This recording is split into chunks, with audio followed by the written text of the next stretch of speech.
In today's video, I'm going to teach you how to change font color in Obsidian Notes. First, open Obsidian. If you're new to the app, think of it as a powerful markdown editor that also understands a bit of HTML.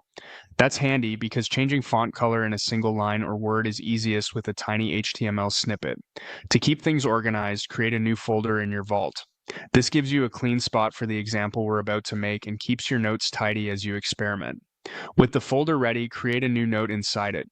You can name it anything you like. This is just a sandbox to try colored text.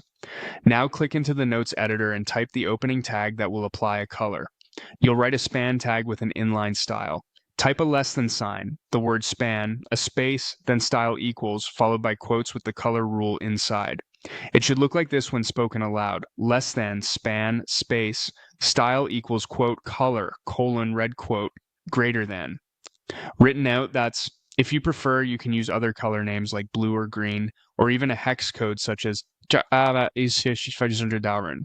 The key is to keep the structure exactly the same and place your color value after color. Right after that opening tag, type the text you want to appear in color. For example, you might write colored text goes here.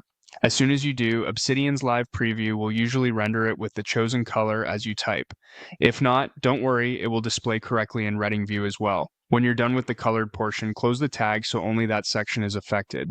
Type a less than sign, a forward slash, the word span, and a greater than sign. That looks like, make sure the slash is there and the tag name matches exactly.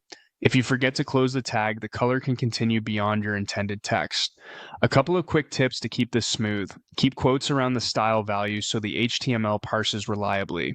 If you're using hex or RGB values, double check the spelling and punctuation. Color Nemshur 1E90F or color RGB 255,000 both work.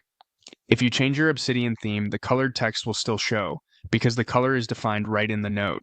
And that's it. You went to Obsidian, created a folder, made a new note, added the span tag with a color style, typed your text, and closed the tag to finish the colored section. Save the note, and you're ready to use this technique anywhere in your vault.